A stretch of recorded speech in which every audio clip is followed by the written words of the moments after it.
Oh man, it's that time of year again, and I'm back to talk about some games. I've been busy grinding out some absolute gas this year, so I'm excited to hopefully introduce you guys to a couple of good games you haven't seen before. I've actually kind of been all across the video game timeline this year, playing a load of both older and newer games, and for the most part, I've been having a great time. I finally got around to playing Mega Man 1 through 6, and I really enjoyed watching how these games kind of evolved over the course of the series. What started raw and jagged was kind of polished into a sheen by the 6th game. The 5th one, though, was definitely my favorite. It was starting to feel like a retro indie game released in the modern day. Really impressive stuff. I also played me some Return to Castle Wolfenstein, which just blew me away with its level design. Each level was super dense and packed with all types of secrets and interactive elements. There's one level that's just filled with sorry, I wrote this script in a delirium and I haven't read it back since. There's one level that's just filled with Third Reich bad bitches and another one with a cool plane set piece.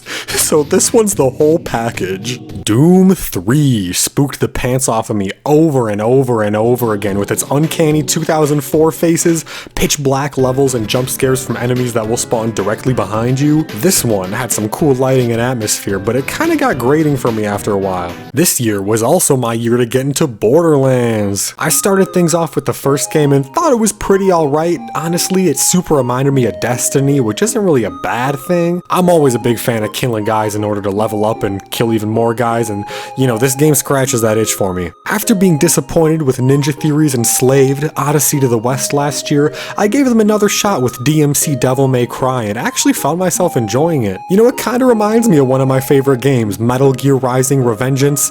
I'm a real sucker for any game with flashy combat, and DMC had a combat system that I found to be both intuitive to play and fun to watch. You've been redeemed, Ninja Theory! Sunset Overdrive is a game that has always piqued my interest, and I got to have a go at it for the first time this year. It was developed by Insomniac before they made the Spider-Man games for PlayStation, and it doesn't take itself seriously for 1 second. Sometimes this would culminate in these great moments, like there's one point where you stab a boss with the combo meter, like he grabs it from the UI and stabs the boss with it, but oftentimes it would just kind of turn into like this tsunami of unfunny jokes. The gameplay was on point though, letting you simultaneously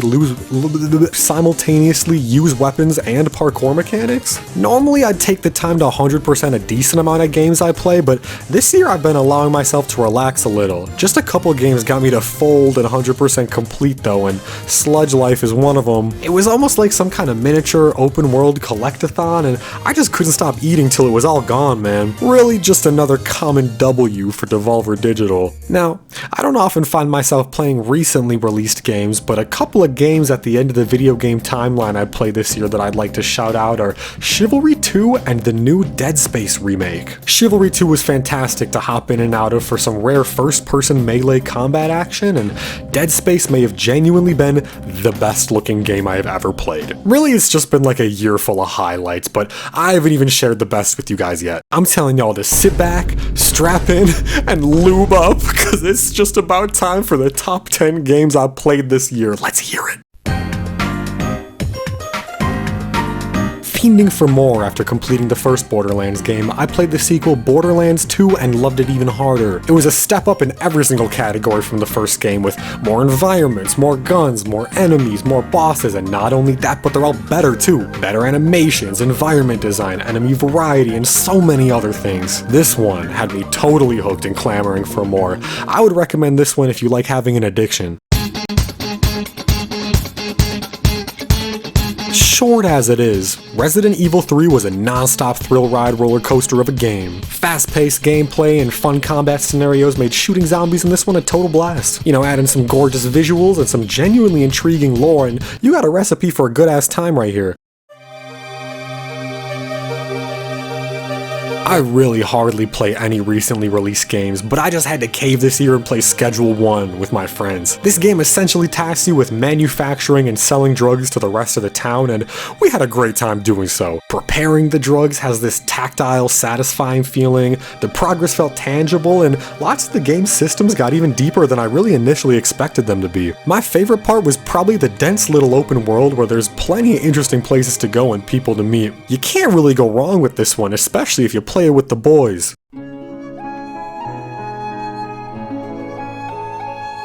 Ni no Kuni 2 is great because it's actually secretly 3 games at the same time. It's a whimsical JRPG like the first game, but it's also an RTS now?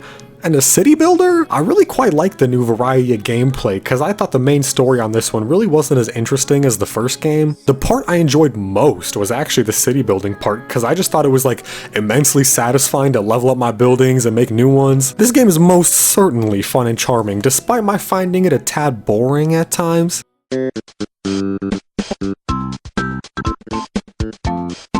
Alright, this one's a great idea. Combine a roguelike and Peggle for the ultimate gaming Nirvana experience. It's Peglin. This one actually reminds me of Slay the Spire a little, and I just thought it was this really great combination of luck and skill that had me playing my last run seriously for real this time all day. I thought that it was just kind of light on content, but the developers are still periodically adding content, so like maybe it's chill. Batman Arkham Asylum is like peak AAA gaming. Everything is quick and snappy, and there's so little downtime between activities. They really just keep hitting you with combat scenario after puzzle after boss after set piece, and it all looks gorgeous. You can tell it's a high quality release because the UI has graphics like Persona 5. I won't lie, I've recently started playing the sequel, Batman Arkham City, and it's even better, so this is definitely a series that I'll be looking at further into the future. I'm actually going to be real with you, as I'm recording this, I recently just beat the 3rd game, Arkham Origins, and this series is so good, man.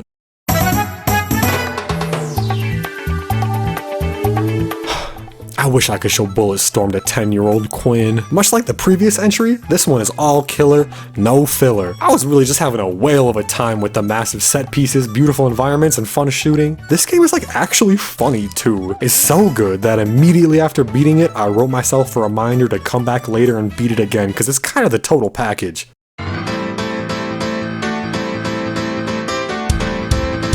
Now we're getting into the top 3 and things are heating up. These next games are on another plane, and Doom is a great example. Doom makes me feel like that thriving horse picture. Literally, I have an evil grin on my face when I'm playing this game. I'm like, these demons don't even know what I'm about to do to them. Terrible things. This is definitely one of the most gorgeous games I've ever played. It's so sleek and sexy, I don't even know how to describe or explain the aura emanating off this game. I wish I could go back in time and show somebody 20 years ago this game and watch them just piss themselves. This game has more quality and interesting content in 10 hours than most games do in 30. I recall playing it back when it first came out, but I was surprised to see that it's even better than I remembered.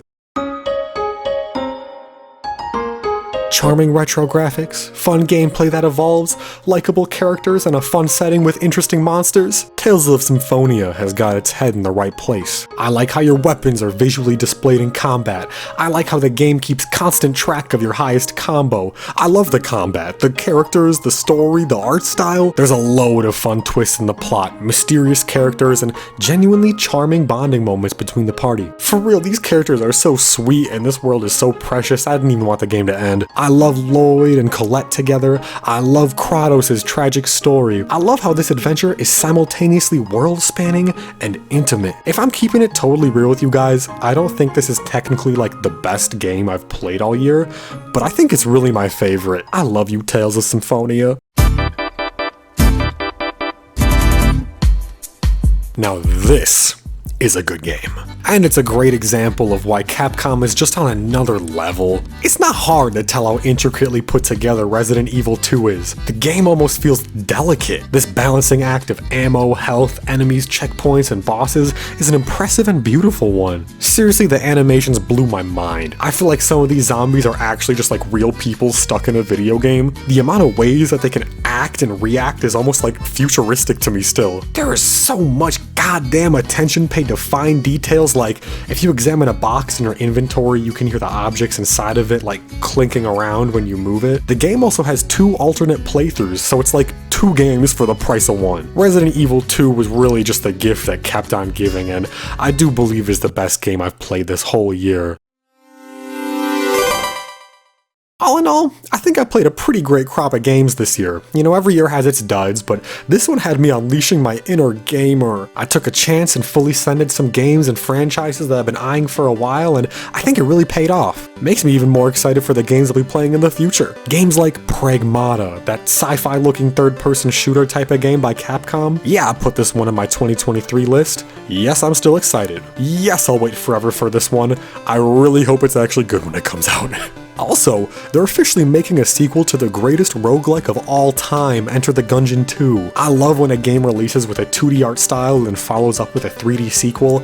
I'm really excited to see what kind of new innovations come from my favorite game in a new perspective. Man, video games will never cease to excite and amaze me, and I never see myself not playing them as part of my lifestyle. I have a blast every year playing these games, writing about them, and forming these videos, but I think this year might be my last year with a year in review type of video. I've been enjoying the ride, but as my life progresses further, I see less and less of a point in making this type of video, I guess. You know, I got a lot of things to do and only so much time in a day, and I think I'm gonna try dedicating this time to other parts of my life. This ain't the end of my video game journey, or even of the Epic Quinn, but I hope that the future brings a shift in the content I create. I think the first step to doing all that is to let you know I'm ever so glad you've taken the time to watch my channel, and I hope you know that I appreciate and love every single one of you guys. I'll see you when I see you next, but in the meantime, do me a favor and have a great day. Thank you.